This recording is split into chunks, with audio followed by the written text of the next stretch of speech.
안녕하세요. 2025년 8월 14일 목요일 매일 성경 말씀 묵상 시간입니다. 오늘 함께 읽고 나눌 말씀은 스가랴서 8장 14절에서 23절까지입니다. 제가 읽도록 하겠습니다. 나 만군의 주가 말한다. 너희 조상들이 나를 노하게 하였을 때에 나는 너희에게 재앙을 내리기로 작정하고 또 그 뜻을 돌이키지도 않았다. 나 만군의 주가 말한다. 그러나 이제는 내가 다시 예루살렘과 유다 백성에게 복을 내려주기로 작정하였으니 너희는 두려워하지 말아라. 너희가 해야 할 일은 이러하다. 서로 진실을 말하여라. 너희의 성문 법정에서는 참되고 공의롭게 재판하여 평화를 이루어라. 이웃을 해칠 생각을 서로 마음에 품지 말고 거짓으로 맹세하기를 좋아하지 말아라. 이 모든 것은 내가 미워하는 것이다. 나 주가 말한다. 만군의 주님께서 나에게 말씀하셨다. 나 만군의 주가 말한다. 넷째 달의 금식일과 다섯째 달의 금식일과 일곱째 달의 금식일과 열째 달의 금식일이 바뀌어서 유다 백성에게 기쁘고 즐겁고 유쾌한 절기가 될 것이다. 너희는 마땅히 성실을 사랑하고 평화를 사랑해야 한다. 나 만군의 주가 말한다. 이제 곧 세상 여러 나라에서 수많은 민족들과 주민들이 몰려올 것이다. 한 성읍의 주민이 다른 성읍의 주민에게 가서 어서 가서 만군의 주님께 기도하고 주님의 은혜를 구하자 하면 다른 성읍의 주민들도 저마다 나도 가겠다 할 것이다.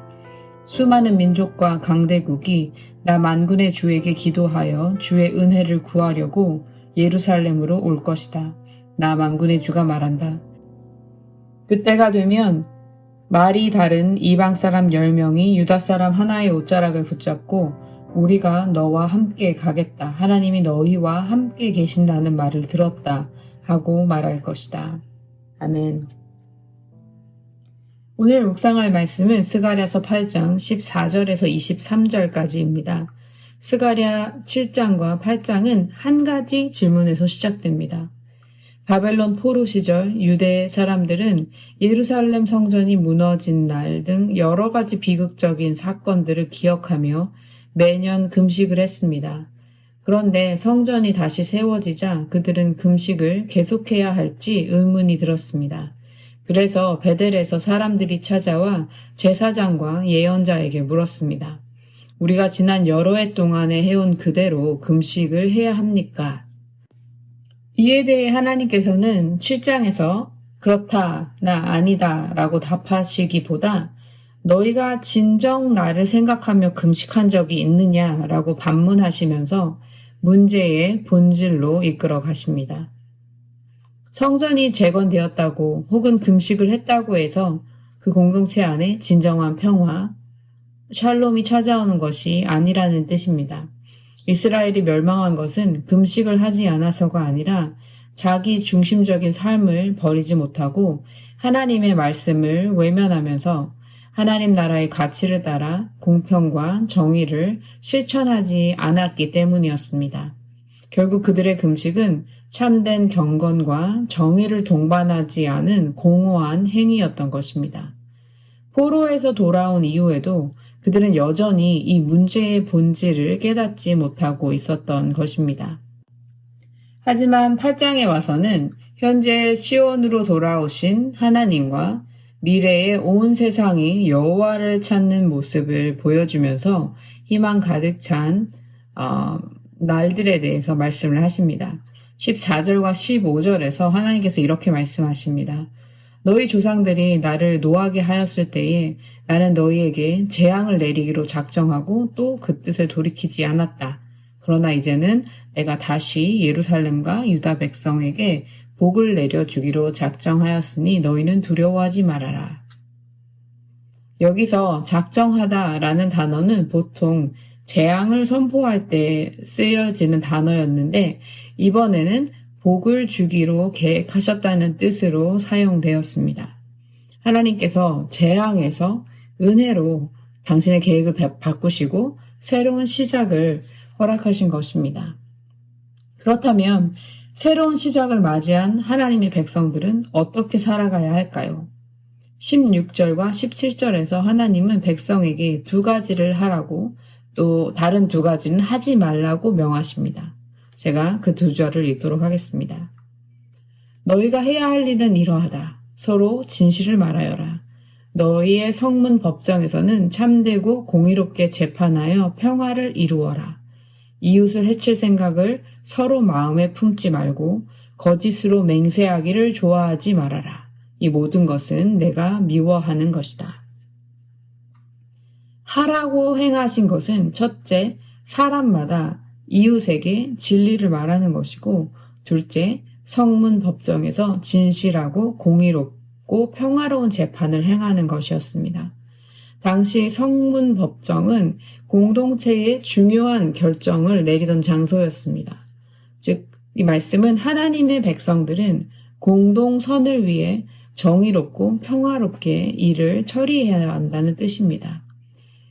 오늘날로 치면 하나님의 백성들은 공동체의 중요한 자리에서 거짓 없이 사람을 살리는 판결과 결정을 내려야 한다는 것입니다. 하지 말라고 하신 두 가지도 구체적입니다. 첫째는 마음속으로 이웃을 해칠 생각조차 품지 않는 것입니다. 이것은 단순히 행동만 삼가하라는 말이 아니라 마음의 계획과 태도에서부터 악을 끊어내라는 요청입니다. 두 번째, 거짓된 맹세하지 않는 것.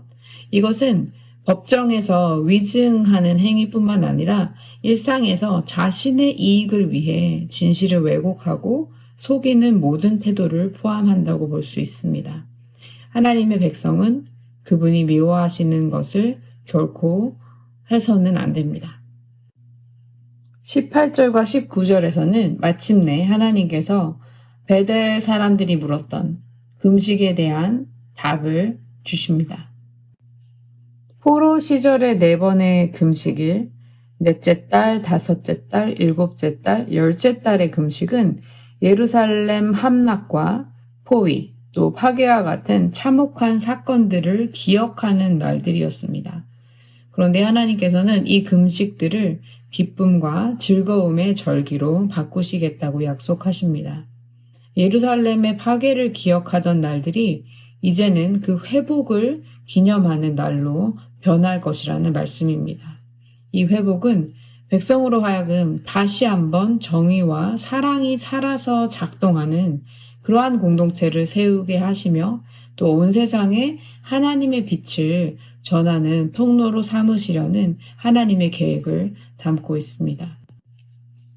오늘의 본문은 단지 과거 이스라엘의 이야기만이 아니라 예수 그리스도 안에서 구원받은 우리의 삶 속에서 일어난 변화를 묘사한 것이기도 합니다. 죄와 절망의 날이 은혜와 소망의 날로 바뀌는 것, 이것이 복음입니다. 20절부터 23절에서는 그리고 나서 놀라운 장면이 펼쳐집니다. 수많은 민족과 강대국이 예루살렘으로 와서 여호와를 찾고 은혜를 구합니다. 특히 마지막 절에서 이방 사람 10명이 유다 사람 하나의 옷자락을 붙잡고 이렇게 말합니다. 우리가 너와 함께 가겠다. 하나님이 너희와 함께 계신다는 말을 들었다.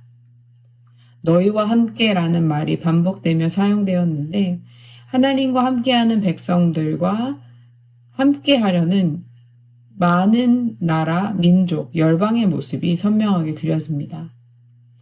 이 말씀은 우리에게 이렇게 도전합니다. 하나님이 함께 하시는 백성은 그분의 은혜와 성품, 곧 진리와 평화를 삶으로 드러내야 한다는 것입니다. 그럴 때 우리의 말과 행동, 공동체의 모습이 누군가의 마음을 움직여 나도 너희와 함께 가고 싶다. 나도 하나님과 함께 하고 싶다는 고백을 이끌어내게 된다는 것이죠. 비록 지금 우리 현실에는 눈에 띄는 변화가 없는 것처럼 보일지라도 하나님께서 제왕에서 은혜로 계획을 바꾸셨다는 사실을 믿고 담대히 살아갈 때에 내 주변에 나의 이웃들에게 하나님을 드러내는 예수 그리스도의 살아서 역사하심을 드러내는 삶을 살 수 있다는 소망을 갖게 됩니다. 오늘 함께 묵상한 말씀을 기억하며 기도하겠습니다. 하나님 아버지, 오늘 스가랴서의 말씀을 통해 저희의 삶을 향한 주님의 뜻을 깨닫게 해주셔서 감사합니다.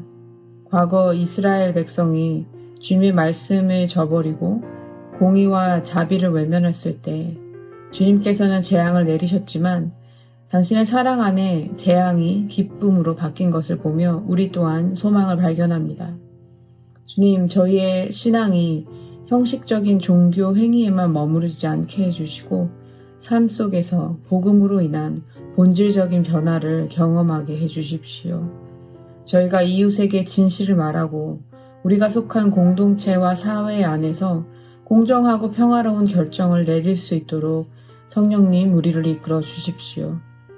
마음속으로 이웃을 해치려는 악한 생각조차 품지 않게 하시고 자신의 유익을 위해 거짓말을 하는 죄를 멀리하게 해주시고 과부와 고아, 나그네와 가난한 자, 우리 주변의 약자들을 억압하지 않고 예수 그리스도의 사랑과 자비로 대할 수 있도록 우리의 마음을 변화시켜 주십시오. 슬픔의 금식일을 기쁨의 절기로 바꾸시겠다는 약속처럼 저희 삶의 고난과 절망의 순간들이 찾아올 때마다 주님의 은혜 안에서 감사와 소망을 갖고 살아가는 저희가 되게 하여 주십시오. 저희가 주님의 성품인 진리와 평화를 삶으로 드러낼 때 저희의 말과 행동 또 공동체의 모습이 누군가에게 감동을 주어 하나님이 너희와 함께 계신다는 말을 들었다고 고백하게 하옵소서. 주님의 은혜 안에 그 믿음 위에 굳게 서서 담대하게 살아가기를 소망합니다. 오신 예수 그리스도의 이름으로 기도드립니다. 아멘.